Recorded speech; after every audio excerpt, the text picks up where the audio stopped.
Bienvenidos a Enlace Andino, en esta edición desde Lima, Perú. Hoy hablaremos sobre el expresidente Alberto Fujimori y el caso de las mujeres esterilizadas, que ya llevan más de 2 décadas. Miles de víctimas reclaman justicia y exigen que el exgobernante sea juzgado.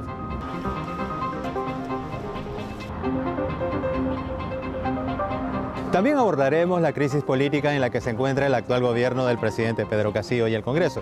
Confrontación de ambos frentes, voceros que exigen vacancia presidencial por un lado y cierre del Parlamento por otro. Alimentan la tensión mientras la población vive en la incertidumbre y la economía se mantiene estancada.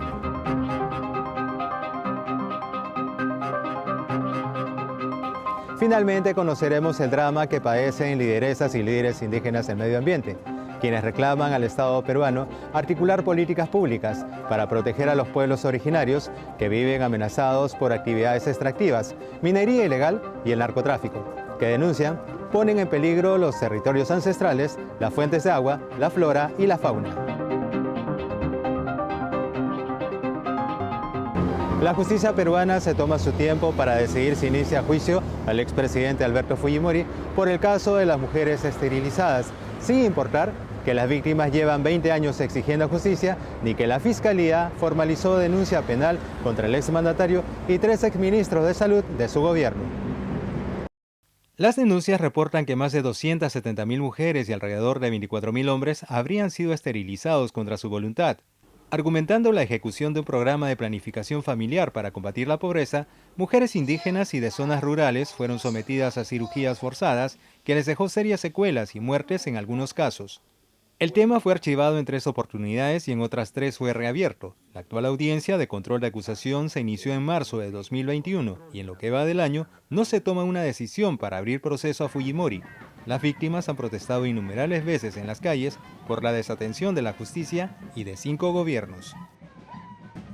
Las cosas negativas uno dice que te decaen, pero en nuestro caso nos da más fuerza, y a mí particularmente porque pienso seguir adelante. Estoy con mis compañeras de Lima y de provincia con fuerza para seguir adelante. No nos vamos a decaer. Hemos dicho, las esterilizaciones forzadas ya nunca más, y esterilizaciones forzadas va ya ahora.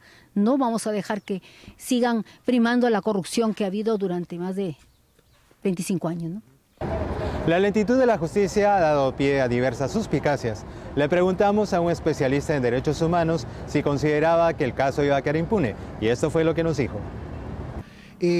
Fujimori tiene que pagar los delitos cometidos, ¿no? Y por eso me parece que se hizo bien cuando se denunció a Alberto Fujimori y cuando se comprendió a Alberto Fujimori en la investigación. Y me parece que en mérito haber encontrado evidencias de su intervención como autor mediato de este delito, es que el Ministerio Público formula una denuncia de esa naturaleza.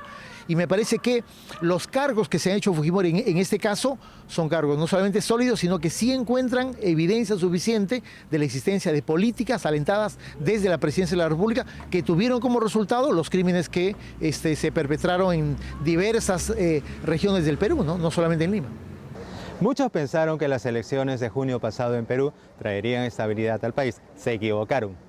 El izquierdista Pedro Castillo fue electo presidente y esto impulsó más la polarización en esa nación, donde la derecha y grupos económicos no aceptan que un profesor provinciano los haya derrotado. Pedro Castillo lleva casi 100 días en el poder y no puede sacar al Perú de la recesión económica en que se encuentra. Tampoco ha impulsado programas sociales para sus electores. La designación de cuestionados personajes como ministros encendió el enfrentamiento con el Congreso. Castillo cambió al gabinete ministerial. Esto abrió un conflicto con sus socios de Perú Libre, quienes lo acusan de traidor por alejar del gobierno a los aliados y dejarse intimidar. La oposición, que controla el poder legislativo, modificó la Constitución y eliminó la norma que le permitía cerrar el Congreso. Pedro Castillo se encuentra vulnerable ante sus rivales, quienes anuncian que tarde o temprano será sometido a un proceso de vacancia presidencial o impeachment. Ahora conozcamos la realidad de defensoras y defensores del medio ambiente de diversas regiones del Perú. Los indígenas se trasladaron a Lima para denunciar que son perseguidos, encarcelados, llevados a juicio y hasta asesinados por defender sus territorios ancestrales y la biodiversidad. Se sienten indignados porque 6 líderes ambientales fueron asesinados durante el año pasado en plena pandemia del COVID-19. Acusan al Estado peruano de haberlos abandonado, siendo aliados estratégicos para la protección del medio ambiente. Exigen que se les reconozca como actores imprescindibles en la lucha por el cambio climático.